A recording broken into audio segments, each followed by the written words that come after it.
Merhaba dostlar. Bu hafta hayatımıza giren ve bir daha çıkmayan sınavları inceleyeceğiz.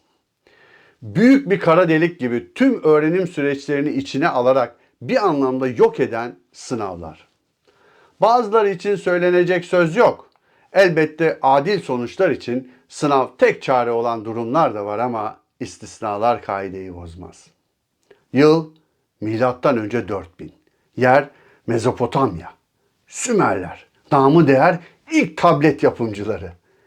Günümüz tabletleri ne kadar dayanır ve ileriye ne götürür bilinmez ama 5000 yıl öncesinde yaşananları bize Sümerlerin kil tabletlerinin taşıdığını biliyoruz. O dönemlerde öğrencilerin bir arada okuduklarını, bir nevi okul olduğunu ve öğretmenlerin de varlığını yine tabletlerden öğreniyoruz. Laf aramızda ödevler, sınavlar ve özel dersler o dönemde de varmış. Üstelik özel ders ücretleri de oldukça yüksekmiş. Tarihte bilinen ilk sınav ise M.Ö. 2200'lerde Çin'de uygulanmış. Bu dönemde imparatorluk memurlarını seçmek ve atamak için kullanılan sınavlar uzun süre Çin tarihinde önemli bir yer tutmuş. Keiju adı verilen bu sistemde yapılan sınavlarda yetenekli bireyleri kamu hizmetinde kullanmak amaçlanmış. Sistem Çin'de yüzyıllar boyunca kullanıldıktan sonra diğer Asya ülkelerine de yayılmış. Yıl milattan önce 387. Yer Yunanistan. Atina yakınları. Platon, felsefeci, siyaset bilimci ve eğitmen. Akademos, akademiyanın kurucusu. Günümüz üniversitelerinin ilklerinden. Belki o dönemlerde bizim bildiğimiz türde sınavlar yoktu ama Platon okulun giriş kapısında Ageometretos medeis eisito, geometri bilmeyen giremez diye yazıyordu. Bildiğimiz anlamdaki geometri değil belki ama düşünmeyi beceremeyen gelmesin demiş kısaca. Anlayacağınız daha okula girişte elemiş Platon. Milattan önce 600'lü yıllar.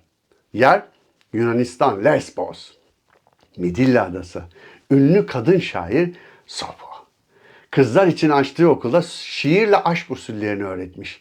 Dersler şiir, müzik, jimnastik, zenginlerin kız çocukları ve evlenmemiş kadınlar felsefe öğretmenlerinin eşliğinde kendilerini geliştirmişler.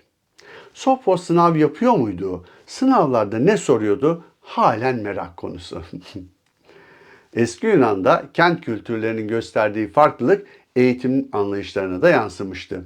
Özellikle Sparta ve Atina eğitim açısından taban tabana zıttı. Sparta bir asker toplum olduğundan askeri eğitim ön planda tutulmuş, kendini üst sınıflara ve yurduna adamış askerler yetiştirilmişti. Fiziksel açıdan dayanıklı gençler 20 yaşına kadar sıkı bir askeri eğitime tabi tutulurdu. Anlayacağınız sınavlar uygulamalıymış. Dersler askeri içerikli beden eğitimi ve dini müzikti. Doğumdan itibaren zayıflara ve sakatlara toplumda yaşama şansı verilmez. Bu şekilde doğan bebekler öldürülürdü. Yani bazı insanlar doğuştan sınavları kaybederdi. 60 yaşına kadar süren bir askerlik ve kendini adama bu kadar sıkı disiplin ve eğitim anlayışıyla kurulmuş bir sistem. Sonuç. Ne Sparta kalmış ne de esamesi. Spartalıların sınav sistemi de sizlere ömür. Atina, antik Yunan uygarlığının merkezi olmuştu. Edebiyat, tiyatro, felsefeye düşkün olan Atinalılar müzik eğitimine de önem vererek sağlıklı bir ruh ve beden eğitimiyle de denge yakalamaya çalışmışlardı. Sparta'da olduğu gibi çocuklar devletin malı sayılmamış ve ilk eğitimlerini ailelerinden almıştı. Çocuğa refakat etmesi için pedagog denilen yaşlı köleler çalıştırılmış. Eğitim o zamanlarda da önemli. Öğretmenlerin yeri de ayrı tutulmuş. Allah'tan bugün eğitimciler köle olarak görülmüyor. Yok. Roma İmparatorluğu döneminde de eğitim öğretime önem verilmişti. Milattan önce 200'lü yıllarda dil bilgisi okulları, felsefe okulları açılmış ve milattan sonra 70'li yıllarda ise bunları şehir okulları ile prestijli imparatorluk okulları izlemişti. Elbette okul olur da sınav olmaz mı? Birilerinin önünde yer almak için rekabetin kazananlarını belirleme adına icat edilen sınavlar günümüze kadar önemini arttırarak geldi. Hatta o kadar arttırdı ki çoğu zaman öğretimin önüne geçerek sınavlar için öğretim yapılır hale geldi. Sınav için öğretim. Özet olarak milattan binlerce yıl öncesinden başlayan okul serüveni toplumun ihtiyaçlarına göre şekillendirilmiş, kimi yerlerde parası olanlara öncelik verilmiş ve bir şekilde sınav her zaman var olmuştu. Semavi dinler çıktıktan sonra ise öğretimin ekseni değişmeye başladı.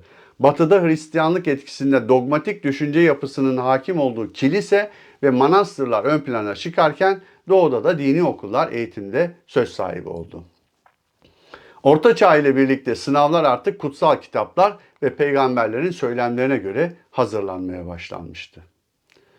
Günümüze ait sınıf düzeni öğretmenin aktif, öğrencinin pasif konumdaki öğretim modeli Orta Çağ'dan beri o kadar benimsendi ki aynı modele günümüzde de devam ediliyor. Ortaya karışık müfredat ve ders çizelgeleriyle öğrencilerin yetenekleri, öğrenme biçimleri hiçe sayılarak öğretim yapılmaya çalışılırken sınavlar da hep merkezde yer alıyor. Oysa sınavlar genelde öğrencinin edindiği bilgi ve deneyimi ölçmek için kullanılan bir yöntemdir.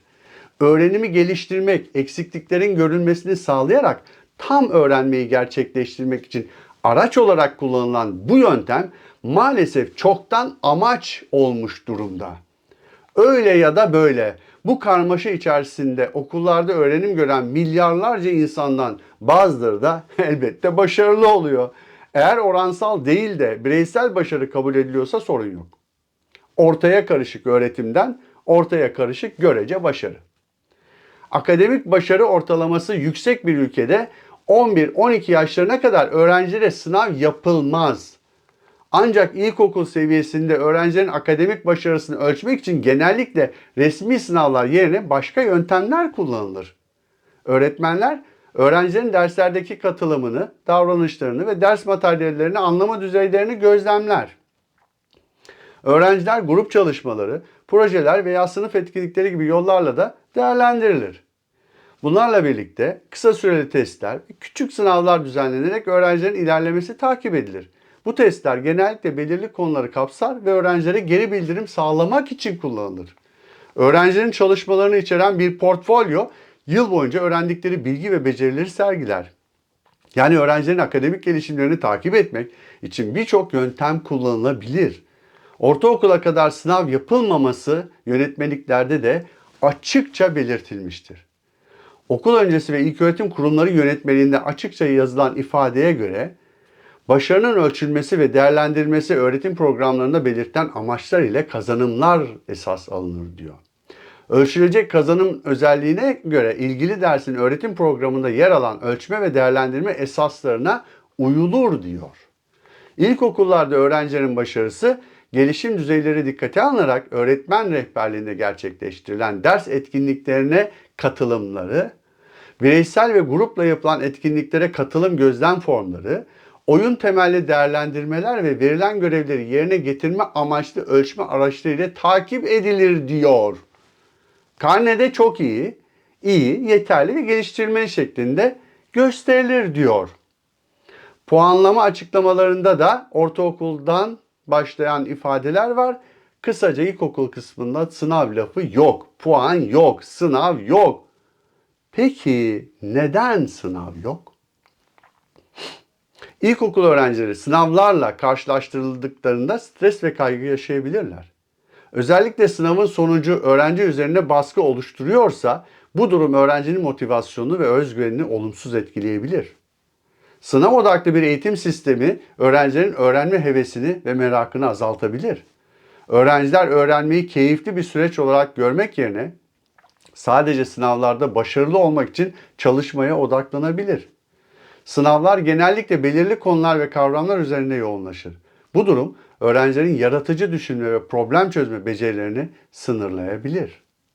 Sınavlar öğrencilerin akademik başarılarını ölçerken diğer önemli gelişim alanlarını, mesela sosyal, duygusal, fiziksel gibi ihmal edebilir.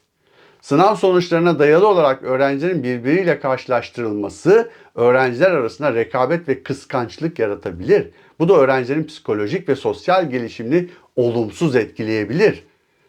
Sınavlar öğrencilerin gerçek beceri ve bilgi seviyelerini tam olarak yansıtmayabilir. Özellikle çoktan seçmeli sınavlar öğrencilerin anlamadan ezbere öğrenmeye yönelmesine neden olabilir.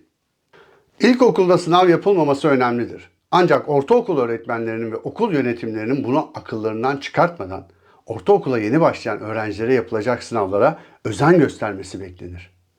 Belli ki bu eğitim öğretim sistemi devam edecek. O zaman düzenlemeleri de birbirinden ayrı değil, bütüncül yapmak lazım. 5 yıl sınav olmamış öğrencilerin önüne onları korkutacak ve endişelendirecek sınav koymamak gerekir. Hangi aracı amaç haline getirirseniz o aracın hizmet ettiği sistem tökezler ve bozulur. Ölçme değerlendirme öğretim sisteminde çok önemli bir yer tutar ve uzmanlık işidir. Her öğrencinin gidebileceği aynı kalitede okullar çoğaltılmazsa birkaç kaliteli okula girmek için rekabet agresif olur. Bunu engellemek güçtür ve anlamlı değildir. Güçtür çünkü 1 milyon üzerinde öğrenci birkaç okulu hedeflediğinde onları sıralamak için mutlaka zor bir sınav yapmak zorunda kalırsınız. Anlamlı değildir çünkü hem okulların kalitesini arttırmayıp hem de ortaokul sonunda büyük ve önemli bir sınav yaparsanız ilkokul öğrencilerine sınav yapılmayışı anlamını yitirir. Toplum baskısının ebeveynleri aşırı hırslı hale getirdiğini biliyorum. Ayrıca okullarda başarılı okul imajı çizmenin tek yolunun sınavlarda başarılı olan öğrenci sayısına endeksli olduğunu da biliyorum. Ama olan hep öğrencileri oluyor. Dönüp dönüp tekrar bakalım.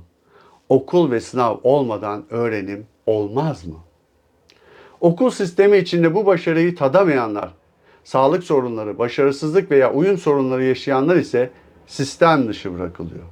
Bu şekilde okulların dışında kalanlardan Microsoft'un kurucusu Bill Gates Harvard Üniversitesi'ni, Apple'ın sahibi Steve Jobs Reed Koleji'ni, Facebook'un kurucusu Mark Zuckerberg Harvard Üniversitesi'ni, Dell Computer'ın sahibi Michael Dell Austin Texas Üniversitesi'ni terk etti. Bununla da bitmiyor. Albert Einstein 15 yaşında, Walt Disney 16 yaşında, Benjamin Franklin 10 yaşında, Henry Ford 16 yaşında, Charles Dickens 12 yaşında okulu bırakmıştı. Thomas Edison ise okula sadece 3 ay devam edebilmişti. Dahi diye nitelenen birçok insanın okul içinde değil de dışında başarılı olması çok ironik değil mi? Şimdi efendim, bu kısa tarihsel turun ardından öğretmenler soru soran öğrenciyi seviyor ama uzatmayanı daha çok seviyorsa, laboratuvarlar devlet okullarında yasaklı bölgeler olarak atıl bırakılıp özel okullarda ise sadece makyajlı satış unsuru olarak kullanılıyorsa, insanlar eğitimi bir yaşam şekli olarak benimsemiyor ve ona ihtiyaç hissetmiyorsa, en standart işler için bile en yüksek derece diploma isteniyorsa, herkesin eğitim alacağı nitelikte okulların sayısı yeterli gelmiyorsa, övündüğünüz çok yüksek sayıda genç nüfusunuz birkaç okulun önünde yığılıyorsa, anaokulundaki öğrencilerin yaratıcılığı her yıl sistematik bir şekilde yok ediliyor, üniversite yıllarında neredeyse sıfıra iniyor ve bunun için sürekli bir mazeret uyduruluyorsa, üstelik eğitim yöneticileri ve öğretmenler öğrenilmiş bu çaresizliği bir de kabulleniyorsa nafile. Şairin dediği gibi, sen mutluluğun resmini yapabilir misin Abidin? İşin kolayına kaçmadan ama. Bilinen sınav sistemlerini kullanmak belki de eğitime şekil verenlerin de kolayına geliyordur. Oysa bilgiyi ölçmek basittir. Asıl önemli olan merak ve tutkuyu ölçebilmek ve değerlendirebilmektir. Bildiğimiz önce ders almak, sonrasında sınav olmaktır. Ancak gerçekte ise hayat önce sınav yapar, sonrasında dersini verir. Hayatta karşılaşılan zorlukların çoğunluğu gerçek sınavlardır. Neymiş hayatın içindeki puansız sınavlar? Bir bakalım. İnsanların kendilerini tanıması, değerlerini keşfetmesi ve kimliklerini geliştirmek için karşılaştığı zorluklar. İş bulma, terfi alma, iş değiştirme veya işten ayrılma gibi kariyerle ilgili zorluklar. Finansal zorluklar, bütçe yönetimi ve tasarruf gibi konular. Kişinin fiziksel ve ruhsal sağlığını korumak veya hastalıklarla başa çıkmak gibi zorluklar. Aile, arkadaşlar, partner ve meslektaşlarla olan ilişkilerde karşılaşılan zorluklar. Yakın birini kaybetmek veya önemli bir kayıp yaşamak gibi durumlar. Taşınma, yani bir şehre veya ülkeye taşınma, emeklilik gibi büyük yaşam değişiklikleri. Doğru ve yanlış arasındaki ince çizgileri belirlemek ve ahlaki seçimler yapmak. Zorluklara karşı direnç göstermek ve esnek bir şekilde uyum sağlamak gibi birçok zorlukla sınanır insan. Öğrenim hayatı boyunca insanın girdiği sınavların nasıl hazırlandığı, yani sınavın ölçebilirliği ve başarısı ise neredeyse hiç konuşulmaz. Ancak maalesef hemen hemen hiç irdelenmeyen sınavlara maruz kalan insan bunun bedelini ömür boyu öder. Peki şimdi ne olacak? İşler nasıl düzelecek? Kim düzeltecek? Nasıl düzeltecek? Hazır bu kadar soru çıkartmışken bir sınavda biz yapsak. Okullarda 4 yanlışın bir doğruyu götürdüğünü öğretiyoruz ama yaşamdaki gerçek trajedi çoğu zaman bir yanlışın tüm doğruları götürdüğüdür. Bu haftalık da bu kadar dostlar. Sağlıcakla kalın, hoşça kalın.